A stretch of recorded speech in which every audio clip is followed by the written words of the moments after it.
والصلاة والسلام على سيد المرسلين وعلى آله وأصحابه أجمعين.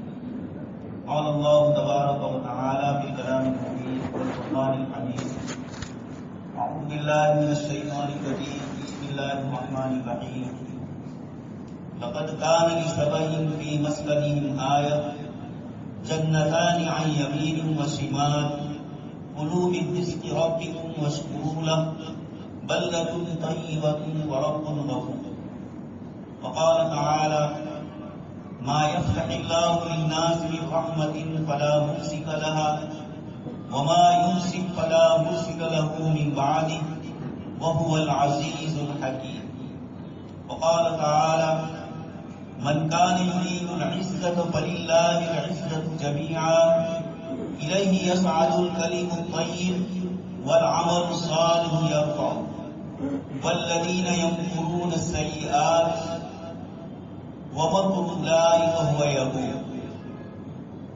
صدق اللہ العظیم. محترم و مکرم حضرات علماء کرام اور ایمان والے بھائی، آج کی تراویح میں 23واں پارہ پڑھا جائے گا. گزشتہ کل کی تفسیر میں سورہ سبا اور سورہ فاتر ان کا کچھ حصہ رہ گیا ہے، اور گزشتہ کل جو مضمون شروع کیا تھا آج اسی مضمون کی تکمیل کرنے جا رہا ہوں. دوستوں اور بزرگوں، ملک کے الیکشن کے نتیجے میں جو کچھ حالات ہمارے سامنے ہیں، ہم اس ملک کے باشندے ہیں. اس ملک کے ساتھ ہمارا دنیا کی دوسری قوموں سے زیادہ پہلے سے رابطہ. علامہ سید سلیمان ندوی رحمۃ اللہ علیہ فرماتے ہیں کہ اگر کچھ لوگ یہ کہتے ہیں کہ ہم 5000 سال سے اس ملک میں آباد ہیں، تو ہمارا تعلق سیدنا آدم علیہ السلام سے اس ملک کے ساتھ وابستہ ہے. اس لیے جہاں تک ملک کی وفاداری، ملک سے تعلق کا مسئلہ ہے، ہم دوسروں سے آگے ہیں. ہماری پوری تاریخ بڑی بڑی. افسوس ہے کہ خود اپنے آبا کی تاریخ ہمارے اپنے نوجوانوں کو معلوم نہیں. خیر، یہ مسئلہ تو ضمنی طور پر میں نے عرض کیا. اصل جو مسئلہ ہے قوموں کے عروج اور زوال، کسی قوم کا بلند ہونا اور کسی قوم کا پست ہونا. پھر بلندی اور پستی کا معیار، اس کا ماپدند، کس کو بلندی کہا جاتا ہے اور کس کو پستی کہا جاتا ہے، یہ ہمیں کسی اور سے مانگنے کی ضرورت نہیں ہے، کسی اور سے سمجھنے کی ضرورت نہیں ہے.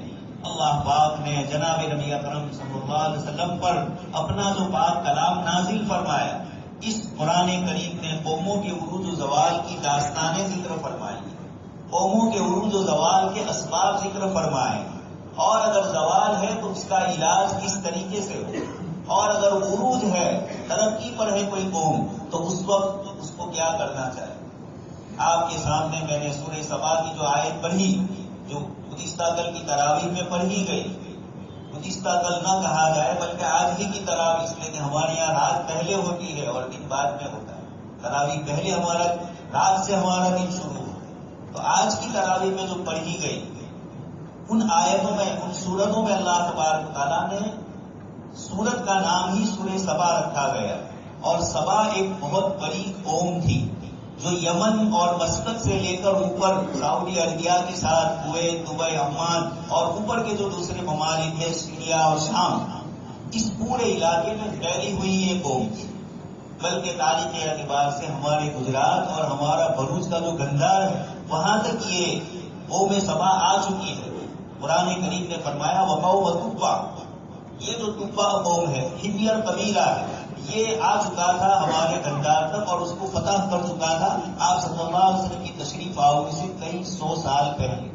تو یہ ایک ایسی قوم تھی جن کا تاریخ میں ایک بہت بڑا مقام. اس قوم کو اللہ پاک نے عروج بھی دیا اور زوال بھی دیا، اور اسی کے دائرے میں اللہ پاک نے مجھے اور آپ کو ہندوستان کے موجودہ حالات سمجھنے اور اس میں کیا عمل کرنا ہے، اللہ تبارک تعالیٰ نے ہمارے سامنے اس کو کھول کر بیان.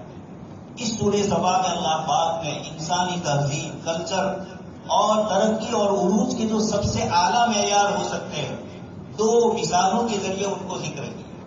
وَلَقَدْ آتَيْنَا دَاوُودَ مِنَّا فَضْلًا يَا جِبَالُ أَوِّبِي مَعَهُ وَالطَّيْرَ وَأَلَنَّا لَهُ الْحَدِيدَ۔ پہلا واقعہ اللہ پاک ذکر فرماتے ہیں سیدنا داؤد علیہ السلام کے متعلق۔ اللہ کے نبی ہے، اللہ پاک نے اس کے ساتھ آپ کو حکومت عطا فرمائی۔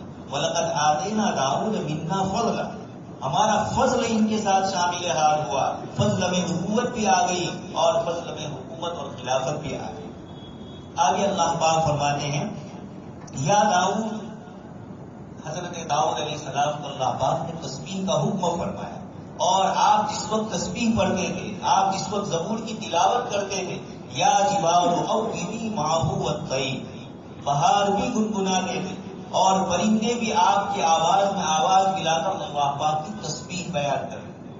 وَأَلَنَّا لَهُ الْحَدِيدَ، اور لوہے کو ہم نے ان کے تابع کر دیا۔ جیسے موم سے آدمی، موم بتی سے، دین سے آدمی کوئی چیز بنانا چاہے بنا سکتا ہے، حضرت داؤد علیہ السلام کے لیے اللہ پاک نے اس زمانے کی ٹیکنالوجی کے حساب سے آپ کا یہ معجزے کا ظہور ہوا کہ لوہا آپ کے لیے اللہ پاک نے موم بنا دیا۔ پھر آگے اللہ پاک نے کیا کیا چیزیں وہ بناتے تھے ان کو ذکر فرمایا، یہ ساری چیزیں ذکر فرمائی۔ مجھے اتنا بتلانا ہے کہ انسانی ترقی اور انسانی ٹیکنالوجی کا سب سے اعلیٰ جو معیار ہو سکتا ہے، اللہ پاک نے اس کی مثال سیدنا داؤد علیہ السلام کے قصے میں ذکر۔ آج بھی لوہے سے چیزیں بنائی جاتی ہے، لیکن کتنی پریشانی فیہ بأس شدید۔ قرآن کریم نے سورہ حدید میں فرمایا کہ لوہا بڑا مضبوط اور سخت ہوتا ہے، بڑے ہتھیار بنائے جاتے ہیں، لیکن حضرت داؤد علیہ السلام کے لیے بڑی بڑی دیگیں بنانا، بڑے محلات، اور پھر اس کے بعد فوراً حضرت سلیمان علیہ السلام کا ذکر فرمایا، غدوہا شہر ورواہا شہر۔ ہوا کے دوست کے اوپر آپ سفر کرتے تھے، ہوائی جہاز کی آپ کو ضرورت نہیں تھی، یہ ٹیکنالوجی اللہ پاک نے سیدنا سلیمان علیہ السلام کو عطا فرما دی۔ اور اللہ پاک خود فرماتے ہیں غدوہا شہر ورواہا شہر، ایک ایک مہینے کی مسافت چند گھنٹوں میں آپ طے کر لیں۔ پرندوں کی بولیاں آپ کو سکھلائی، جنات آپ کے تابع فرمائے، یعملون لہ ما یشاء۔ حضرت سلیمان علیہ السلام جو چاہتے تھے وہ یہ جنات کام کرتے، سمندر میں غوطہ لگاتے تھے، تین کی موتی اور جواہرات نکالتا تھا، بڑے بڑے کام ان سے کروائے، حتیٰ کہ مسجد اقصیٰ آپ کے ان کے پاس بنوائی گئی، اور اسی طریقے سے بہت سارے دوسرے محل تعمیر کروائے گئے۔ اور اسی میں تو فلما خر تبینت الجن ان لو کانوا یعلمون الغیب ما لبثوا فی العذاب المہین۔ یہ تعمیر کر رہے ہیں، سلیمان علیہ السلام کا انتقال ہو گیا، ان کو کچھ پتا نہیں چلا۔ یہ مجھے آپ کے سامنے اس لیے کہنا پڑ رہا ہے کہ آج مسلمانوں کے عقیدے ایسے ہیں کہ غیب کی خبروں کے متعلق، غیب کی چیزوں کو اپنا ہاتھ بتانے کے لیے ہر غیر کے سامنے ہاتھ دے دیتے ہیں۔ جنات اور شیاطین جنہوں نے دعوے کیے، اس طرح کے جو دعوے کر رہے ہیں، ان کے پاس جا کر اپنا ایمان ہم بیچ دیں۔ اللہ پاک اس پاک کلام میں فرماتے ہیں سیدنا سلیمان علیہ السلام کا انتقال ہو رہا ہے اور جنات کو مار۔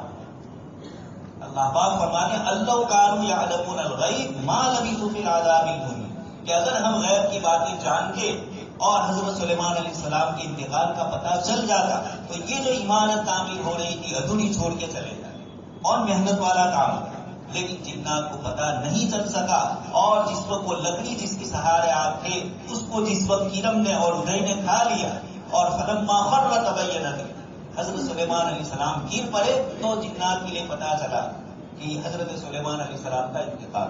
خیر، یہ نعمتیں اللہ پاک نے سیدنا داؤد اور سیدنا سلیمان علیہ السلام کو عطا فرمائی۔ دوستوں اور بزرگوں، اس کے ذریعے ایک چیز اور بھی کا اشارہ کرنا چاہ رہا ہوں کہ اللہ پاک کسی قوم کو عروج اور ترقی کے اوپر چلاتے ہیں تو اگر وہ اللہ تبارک و تعالیٰ کی مرضیات میں چلتی ہے، اللہ تبارک و تعالیٰ کا شکریہ ادا کرتی ہے، تو اللہ پاک غیب کی چیزوں کو ان کے تابع کر دیتے ہیں۔ دنیا کی وہ مخلوق اور وہ چیزیں جن کو انسان اپنے قبضے میں نہیں لا سکتا، جنات کو نہیں لا سکتے، اور اسی طریقے سے لوہے کو موم بنانا، پرندوں کا تسبیح بیان کرنا، یہ ساری چیزیں حضرت داؤد علیہ السلام اور حضرت سلیمان علیہ السلام کے لیے ہو رہی ہے۔ یہ سب کچھ ظاہری عقل سے سمجھ میں نہیں آتا، لیکن معجزہ نام ہی اس کا ہے جہاں کائنات کی مخلوق کی طاقت عاجز آ جائے اور اللہ پاک اپنی طاقت سے کسی چیز کا ظہور فرمائے، اسی کو معجزہ کہا جائے۔ یہ ساری نعمتیں حضرت داؤد اور حضرت سلیمان علیہ السلام کو اللہ پاک کا شکر ادا کرنے پر ملی. اسی لیے بار بار قرآن نے فرمایا اعملوا آل داؤد شکر وقلیل من عبادی الشکور. یہ تو حضرت داؤد اور حضرت سلیمان علیہ السلام کو اعلیٰ درجے کی اس وقت کی اللہ پاک نے بہترین چیزیں عطا فرمائی. آپ سن چکے ہیں بلقیس کے مقابلے میں سلیمان علیہ السلام نے محل بنایا اور اس کے اوپر گلاس لگا دیے اور نیچے پانی ہے اور وہ یہ سمجھ رہی ہے کہ یہ پانی پر میں چل رہی ہوں تو اپنا پائجامہ اونچا کر رہی ہے. حضرت سلیمان علیہ السلام نے فرمایا کہ بات ایسی نہیں ہے, یہ تو گلاس لگایا ہوا ہے. اس کے بعد اللہ نے اس کو ایمان کی توفیق دی. یہ ساری نعمتیں ان کو دی. اسی طریقے سے اللہ تبارک و تعالیٰ نے قوم سبا کو, ایک قوم کو جن کے اندر اللہ پاک نے 20 سے اوپر انبیاء کرام علیہ السلام کو بھیجا, مسلسل انبیاء کرام علیہ السلام تشریف لائے. لقد کان لسبأ فی مسکنہم آیہ. اللہ پاک فرماتے ہیں قوم سبا کے لیے ان کے رہنے کی جگہ جو ہے وہاں تمہارے لیے نشانی ہے. جنتان عن یمین و شمال, دائیں اور بائیں جانب ان کے جو کھیت ہوتے تھے اس کے کنارے کے اوپر, راستوں کے کنارے پر شاندار باغ اللہ پاک نے لگا دیا. اور مفسرین فرماتے ہیں کہ کہیں مچھر, کہیں مکھی اور کوئی زہریلی چیز وہاں پر نہیں تھی جو تکلیف دے انسان کو پریشان کرے. جنتان عن یمین و شمال, اللہ پاک فرماتے ہیں کلوا من رزق ربکم واشکروا بلدۃ طیبۃ ورب غفور. اللہ پاک کے شکریہ ادا کرو اور کھاؤ اور پیو, آرام سے رہو. بلدۃ طیبۃ, تمہارا شہر اور علاقہ بھی اللہ پاک کی طرف سے انتہائی پاکیزہ اور انتہائی پھل دینے والا. اور ورب شکور ورب غفور, اللہ پاک کی ذات عالی مغفرت کرنے والے, اللہ پاک قابل قدردانی کرنے والی ذات. ایسی اللہ تبارک و تعالیٰ کی طرف سے یہ نعمتیں ملی. لیکن اس قوم نے اللہ کی نعمتوں کی قدر نہیں کی. فَأَرْسَلْنَا عَلَيْهِمْ سَيْلَ الْعَرِمِ, اللہ پاک فرماتے ہیں بن کا سیلاب آیا اور سارے علاقے کو بہا لے گئے. اور جہاں شاندار قسم کے درخت اگتے تھے اس کی جگہ کے اوپر بینو کے درخت, کانٹے دار درخت, شیء من سدر قلیل, اور بیلی کے درخت, کانٹے دار درخت اور چکر سب ہو گئے. کیوں؟ ذَلِكَ جَزَيْنَاهُمْ بِمَا كَفَرُوا وَهَلْ نُجَازِي إِلَّا الْكَفُورَ. اللہ پاک فرماتے ہیں یہ ہم نے ان کی ناشکری کا بدلہ دیا, یہ ان کے کفر کا ہم نے بدلہ دیا. اور اسی طرح ہمارا نظام چلتا ہے کہ جو ناشکری کرتا ہے ہماری طرف سے اس کی پکڑ ہوتی ہے. دوست اور بزرگ, اللہ پاک نے اس ملک میں مسلمانوں کو بھیجا.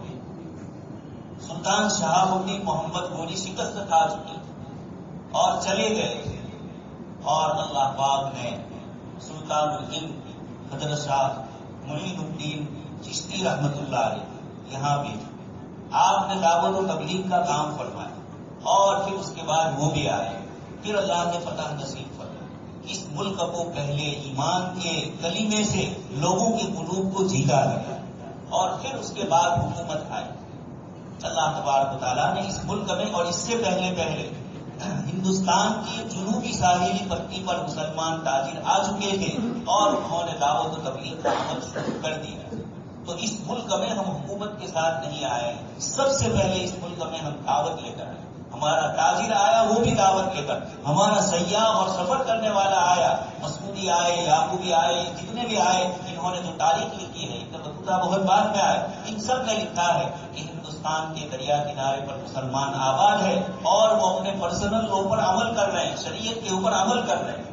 یہ اس بات کی دلیل ہے کہ اس ملک سے ہمارا تعلق سیاسی ہے. یہ سمجھا جائے. یہاں اگر کوئی ایک پارٹی جیتتی ہے دوسری پارٹی ہارتی ہے, مسلمان کو جب تک اس کے دین اور اس کے ایمان کے ساتھ اس مسئلے کا تعلق نہ ہو جتنی مقدار میں, وہاں تک اس سے متاثر ہونے کی ضرورت نہیں. اس سے بچنے کی کوشش ضرور کی جائے. ملک میں اچھا اور صحیح نظام قائم ہو, انسانوں کے درمیان چھوٹے اور بڑے کا فرق ختم ہو جائے. ذاتیواد اور اس کی بنیاد کے اوپر جو لوگوں کو تقسیم کر دیا گیا ہے اس ملک کے مہان لوگوں نے اور اس ملک کے مذہبی کتابوں نے, یہ انسانیت کے خلاف ہے. جہاں سب کے سب برابر ہے, اللہ پاک کی ایک ہی مخلوق. اللہ پاک نے فرمایا یا ایھا الناس, آپ صلی اللہ علیہ وسلم نے ارشاد فرمایا ان ربکم واحد وان اباکم واحد, تمہارا رب بھی ایک ہے اور تمہارے باپ کے حضرت آدم علیہ السلام. اس لیے کوئی کسی کے اوپر اونچ نیچ نہیں. اس ملک میں مسلمان سب سے بڑی یہی تعلیم لے کر آئے تھے. پنڈت جواہر لال نہرو اپنی کتاب ڈسکوری آف انڈیا میں صاف لکھ رہے ہیں کہ شمال مغرب سے آنے والے مسلمان، انہوں نے اس ملک کو جو چیز دی وہ یہاں کا جو پچھڑا ہوا طبقہ تھا اور جس کو سماج میں کوئی مقام نہیں تھا، مسلمانوں نے اسلام پہنچایا اور مسلمانوں نے مساوات اور بھائی چارگی کی تعلیم دی اور اسی تعلیم کے نتیجے میں لوگ اسلام میں داخل ہوئے۔ علامہ سید سلیمان ندوی رحمۃ اللہ علیہ نے عرب و ہند کے تعلقات نامی کتاب میں بہت تفصیل سے لکھا ہے کہ مسلمان جنوب میں آئے ساؤتھ انڈیا میں اور وہاں نچلی ذاتی وہاں کی جو سماج میں سمجھی جاتی تھی ان کی عورتوں سے مسلمانوں نے شادیاں کی اور وہ اس ملک میں رہ گئے۔ یہ ان کے لیے بڑی تعجب کی چیز تھی اور حضرت علامہ سید سلیمان ندوی رحمۃ اللہ علیہ ہندوستان کی تاریخ کے سب سے بڑے عالم ہیں۔ آپ یہ فرماتے ہیں کہ اسلام پھیلنے کا سب سے بڑا ذریعہ اگر ہوا ہے اس ملک میں تو یہ ان لوگوں نے نچلی ذات کے لوگوں کی عورتوں سے شادی کی، جن کو راستے سے گزرنے کے لیے اپنے ساتھ جھاڑو رکھنا پڑتا ہے، چلے اور پیچھے جھاڑو ہو، ایسی قوموں نے ان کو غلام بنایا تھا۔ مسلمان اس ملک میں آئے اور انہوں نے توحید کی دعوت، رسالت کی دعوت اس ملک کے باشندوں کو دی اور اللہ پاک نے ہمیں اور آپ کو کچھ پتا نہیں ہے ہمارے باپ دادا کون تھے کیا تھے، اللہ پاک نے یہی بزرگوں اور یہی دائی حضرات کے صدقے میں اللہ پاک نے اس ملک میں ہمیں آباد رکھا۔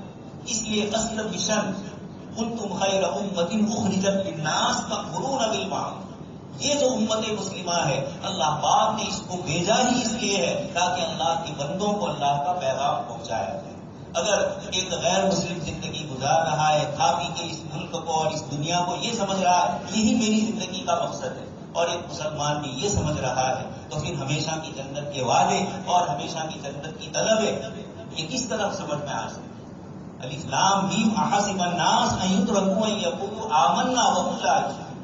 دوست اور بزرگوں، حالات آ سکتے ہیں، لیکن جیسے بزرگ نے فرمایا کہ حالات کا آنا یہ انبیاء کرام علیہ السلام کی سنت ہے، لیکن ان حالات میں انبیاء کرام علیہ السلام اور صحابہ کرام کی طرف چلنا اور گزرنا یہ ان کی سنت ہے۔ ایسا نہ ہو کہ حالات آئے اور ہمارے ایمان میں کمزوری ہو، ہم اپنے ایمان کو سمجھتے نہ، اس لیے سیاسی شعور بھی، سیاسی سمجھ بھی اس ملک میں رکھنا، اور ہمارا وہ نوجوان طبقہ جو اسکول اور کالج میں پڑھتا ہے یا جو سرکاری ملازمتوں میں اور جو اعلیٰ پوسٹ کے اوپر ہے وہ احساس بہتری کا شکار،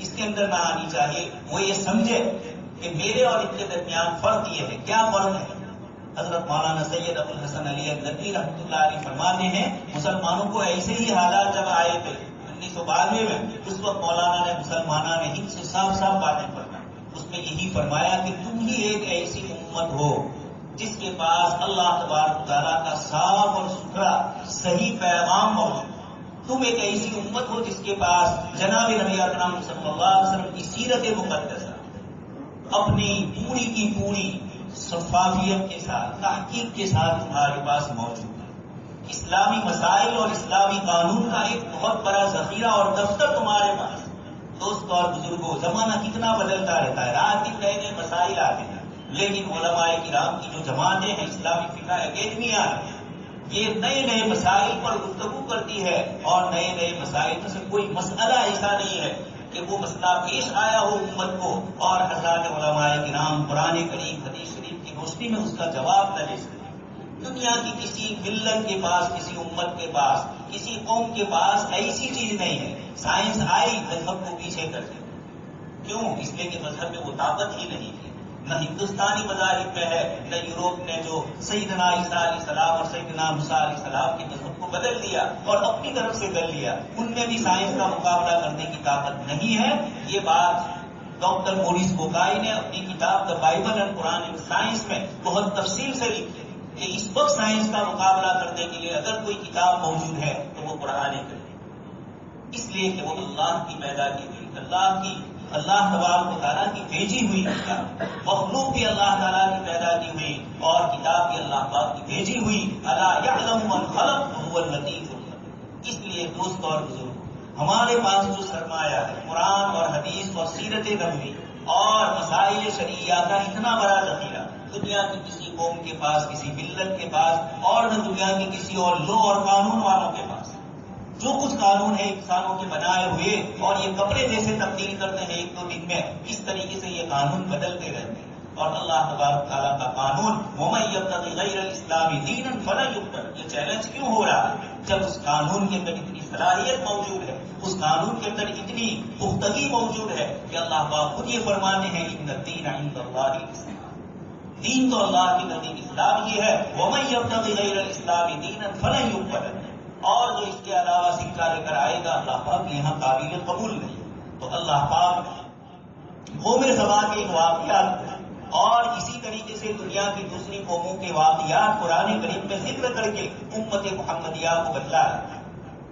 2 دن پہلے 20ویں پارے کی سورہ قصص یہ پورا ہندوستان کے مسلمانوں کے حالات کے بالکل مطابق، مکہ کے مسلمانوں کے مطابق تھی اس لیے نازل ہوئی، اور آج ہمارے حالات اور ہندوستان ہی نہیں دنیا بھر کے مسلمانوں کے حالات کے مطابق اللہ پاک فرماتے ہیں کہ ہم نے یہ چاہا وَنُرِيدُ أَن نَّمُنَّ عَلَى الَّذِينَ اسْتُضْعِفُوا فِي الْأَرْضِ، ہم یہ چاہتے ہیں کہ جو سماج کے اندر کمزور سمجھا گیا طبقہ، ان نمن، ہم ان کے اوپر احسان کریں۔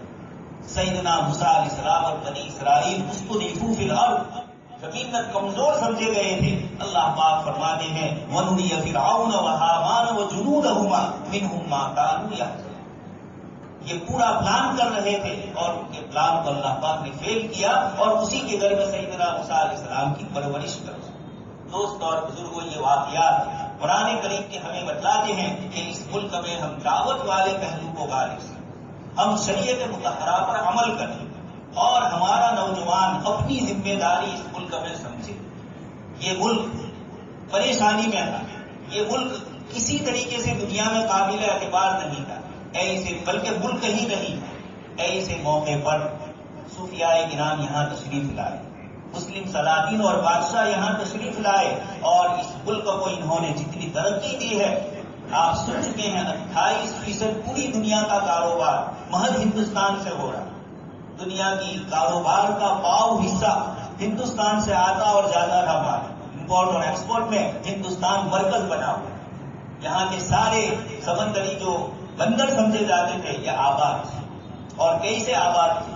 سونے کی چڑیا کس ملک کو کہا گیا، کس وقت کو کہا گیا؟ آج تھوڑی سونے کی چڑیا ہے، اور نہ آج سے پہلے تھی، جب تھی مسلم سلاطین کے دور میں سونے کی، اس لیے کہ انہوں نے اس ملک کو متحد کیا۔ یہ ملک ٹکڑوں میں بٹا ہوا تھا۔ سب سے پہلے ملک کے شمال اور جنوب کو سلطان علاء الدین خلجی نے ایک دوسرے کے ساتھ جوڑا۔ اکبر آیا اور اس نے اس ملک کو جوڑا، اور انگریز آئے اس وقت ہم نے اتنا بڑا ملک، جس اورنگزیب کو برا بھلا کہا جاتا ہے، بلخ اور بخارا اور سمرقند تک ہندوستان پھیلا ہوا تھا اسی اورنگزیب کی بنیاد۔ اللہ پاک نے ان کے والد محترم نے ان کو ایسی سخت مہم کے لیے بھیجا، اور ہندوستان پر یہی حال برما کا اور چائنا کا، وہاں بھی بھیجا گیا سلطان اورنگزیب کو، بھی سلطان نہیں بنے۔ اس ملک کو مضبوط کرنے میں اس شخص کا حصہ ہے جس نے اس ملک سے 5 پیسے نہیں، اپنی ذاتی کمائی سے۔ ہے دنیا میں تمہارے پاس کوئی مثال کہ بادشاہ وقت ہو، اس کے جنازے کے لیے اور اس کی تدفین کے لیے کتنا روپیہ اور کیسا، اور سویا ہوا ہے اورنگ آباد، کس قدر سکون کے ساتھ اور کتنی سادگی کے ساتھ، جس نے اس ملک سے 5 پیسے نہیں۔ ناصر الدین جس نے توپیاں بنا کر قرآن کریم کی تحریر کر کے ان لوگوں نے اپنا پیٹ پالا، حکومت کے خزانے سے 5 پیسے نہیں لیے۔ ایسی تاریخ کسی قوم کے پاس ہندوستان کی نہیں ہے جو مسلمانوں کے پاس۔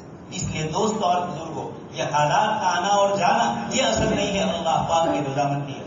اس لیے میں نے آپ کے سامنے ایک اور آیت بھی سورہ فاطر کی پڑھی تھی، من کان یرید العزت فللہ العزت جميعا۔ اللہ پاک فرماتے ہیں عزتیں مخلوق کے پاس تقسیم نہیں ہوتی ہے، عزتیں اللہ تبارک تعالیٰ کی طرف سے ملتی ہیں۔ من کان یرید العزت، اللہ پاک فرماتے ہیں جو عزت چاہے اللہ ہی کے پاس ملتی ہے، اور الیہ یصعد الکلم الطیب، تم جو لا الہ الا اللہ اور اللہ کا ذکر اور اللہ کی یاد کرتے ہو دوست اور بزرگوں، یہ ہمارے قلب کو تو سکون دیتی ہی ہے، اس فضا کو بھی سکون آلود کرتی ہے۔ ایک مومن اور ایک مسلمان جب اللہ کا ذکر کرتا ہے اور فضا کے اندر یہ ذکر اللہ جاتا ہے، اور اوپر الیہ یصعد الکلم الطیب، اور اچھے اعمال جب اوپر جاتے ہیں، فرشتے جنت کے اندر اور جہاں اعمال پیش کیے جاتے ہیں، فرشتے ان اعمال کا مشاہدہ کرتے ہیں، اسی لیے حضرت یونس علیہ السلام مچھلی کے پیٹ میں، اور وہاں سے وہ لا الہ الا انت سبحانک انی کنت من الظالمین پر فرشتے کہہ رہے ہیں کہ باری تعالیٰ کو ایک ایسی آواز ہے جو پہچانی ہوئی. یہ کیوں ہوا؟ اللہ کا ذکر جاتا تھا حضرت یونس علیہ السلام کا مچھلی کے پیٹ میں جانے سے پہلے، اس وقت بھی فرشتوں کو اس کا ادراک اور احساس تھا. اس لیے اس آیت میں اللہ پاک فرماتے ہیں کہ اللہ کا ذکر اور اللہ کا کثرت سے کرنا تسبیح، جتنی آدمی اللہ پاک کی عظمت اور بزرگی بیان کرے گا، اس کا استحضار کرے گا، اتنا مخلوق سے بے خوف. شیخ بہت بڑے بزرگ ہیں اور وہ بادشاہ کے دربار میں پہنچ رہے ہیں اور ان کا بیٹا ان کے ساتھ. بادشاہ کے دربار کا کروفر دیکھ کر بیٹا گھبرا رہے. اس بزرگ نے کہا اللہ اکبر، زور سے. بیٹا سنبھل گئے. کیا مطلب تھا کہ ہم جو نمازوں میں اللہ پاک کی کبریائی اور اس کی عظمت بیان کر رہے ہیں، بادشاہ کا دربار اس کے مقابلے میں کچھ نہیں ہے. اللہ پاک کی وسیع کرسی السماوات والارض، آسمان و زمین اتنے بڑے اور وسیع، لیکن اللہ پاک کے عرش اور کرسی کے مقابلے میں ایسے ہیں کہ آپ صلی اللہ علیہ وسلم نے ایک روایت میں فرمایا کہ ایک بہت بڑا میدان ہے اور اس میں ایک چھوٹا سا لوہے کا ٹکڑا پڑا. یہ لوہے کا چھوٹا سا ٹکڑا اتنے بڑے میدان کے مقابلے میں کوئی حیثیت نہیں ہے. یہ اتنے آسمان و زمین اللہ پاک کے عرش اور کرسی کے مقابلے میں بھی کوئی ہے. اتنا بڑا عرش. تو یہ اللہ پاک کی قدرت اور طاقت ہے جس کے ذریعے اللہ پاک اپنی عظمت بتلاتے ہیں اور یہ فرماتے ہیں کہ عزتیں میرے پاس سے ملتی ہے، مخلوق سے نہیں ملتی ہے. الیہ یصعد الکلم الطیب والعمل الصالح یرفعہ. اور عزت کے ساتھ جب اللہ پاک نے اعمال کا ذکر کیا، یہ اشارہ ہے کہ اللہ کی رضامندی والے اعمال میں تمہارے لیے عزت. تیسری ایک آیت آپ حضرات کے سامنے پڑھی تھی جس میں اللہ تبارک تعالیٰ نے فرمایا سورہ فاطر کی، جو کل تراویح میں گزر چکی، ما یفتح اللہ للناس برحمت فلا ممسک لہا. اللہ پاک جب کسی کے لیے کوئی رحمت کا ارادہ کرتے ہیں، کھول دیتے ہیں کسی بندے کے لیے رحمت، فلا ممسک لہا، کوئی اس کو بند نہیں کر سکتا. وما یمسک فلا مرسل لہ من بعدہ. اور جس کو اللہ روک دے، کائنات کی کوئی طاقت اس کو دے نہیں سکتی. اس لیے یہ یقین اور یہ اعتماد ہونا چاہیے کہ اللہ تبارک و تعالیٰ یہ فرماتے ہیں کہ اگر کوئی قوم مکر کرے تو یقول اس کی ہلاکت اسی کی طرف جائے گی. اللہ پاک نے اس ملک میں ہمیں رکھا ہے. ان حالات سے مایوس ہونا، حضرت یعقوب علیہ السلام نے اپنی اولاد کو فرمایا کہ تم مایوس نہ ہو، انہ لا ییأس من روح اللہ الا القوم الکافرون. اللہ پاک کی رحمت سے مایوس وہ ہوتا ہے جس کو اللہ پاک کی رحمت کا تصور نہیں. لیکن دوستوں اور بزرگوں، ہمیں بھی ضرورت ہے اس ملک کا سیاسی شعور ہم رکھیں. ہم اس ملک کو بچانے کی دل کے ساتھ نیت کریں. ملک کے حالات جس طرف جا رہے ہیں، اقتصادی اعتبار سے ہو یا آپس میں ذاتی واد کے اعتبار سے ہو، جو کچھ ہم نے اپنی آنکھوں سے دیکھا، لیکن اسی کے ذمے کے اندر مذہبی جنون کس طریقے سے چڑھایا ہے، ملک کا سچا وفادار بتلانے کا ایک اس طرح کا ایشو کھڑا کیا، ان کو تھوڑا ہمیں سمجھنا اور اس کی روشنی کے اندر ہمیں اپنی زندگی گزارنی. ہمیں اس ملک سے جو تعلق ہے، یہ تعلق ہمارا اس ملک کے ساتھ دو حیثیت سے. ایک تو ہم اس ملک کے باشندے اور دوسرا ہے کہ اللہ پاک نے اس ملک میں ہمارے اکابرین کو، ہمارے بزرگوں کو بھیجا اور انہوں نے اس ملک کے اندر اپنا خون پسینہ بہایا. اس ملک کو آباد کرنے میں بھی روحانی اعتبار سے اور اس ملک کو دنیاوی اعتبار سے ترقی دینے میں بھی مسلمان بادشاہوں نے بہت بڑا کردار ادا. اس لیے دوسروں سے زیادہ اس ملک کے ساتھ ہمارا تعلق ہے. ہم نے وفاداری پہلے دن سے رکھی ہے اور آج بھی اسی وفاداری کی بنیاد پر جن کو جانا تھا انگریز چلے گئے لے کر، مسلمان یہیں آیا، بلکہ وہاں سے چیزیں لے کر آئے اور یہیں آباد. بابر کے متعلق آتا ہے جب یہاں آئے تو آم کے درخت یہاں نہیں تھے. اس نے کہا یہ کیسا ملک ہے، پھر وہاں سے منگوائے فرغانہ سے، ازبکستان تاجکستان سے، اور پھر وہ یہاں آئے اور اس طریقے سے اس ملک کو تجارت، یہ ساری چیزیں دی ہے. اس لیے ہم اپنے دل میں اطمینان رکھیں کہ اللہ پاک کی طاقت سے ہی سب کچھ ہوتا ہے، مخلوق سے کچھ نہیں. کبھی کسی کو ڈھیل دی جاتی ہے، آسان تک رہو شیئا. قرآن کریم کی آیات سے معلوم ہوتا ہے وَلَقَدْ أَرْسَلْنَا إِلَىٰ أُمَمٍ مِّن قَبْلِكَ فَأَخَذْنَاهُم بِالْبَأْسَاءِ وَالضَّرَّاءِ. اللہ پاک کسی کو موقع دیتے ہیں سنبھلنے کا، نہیں سنبھلتا تو پھر اللہ پاک اس کو ڈھیل دے گی. لوگ یہ سمجھتے ہیں کہ اس کے لیے فراوان ہے، لیکن یہ دین کیا ہوتی ہے؟ حتی اذا اخذنا مترفیہم، جب یہ انتہائی طاقت اور گھمنڈ کے غرور میں آ جاتا ہے اس وقت اللہ پاک کا نظام کام کرتا ہے۔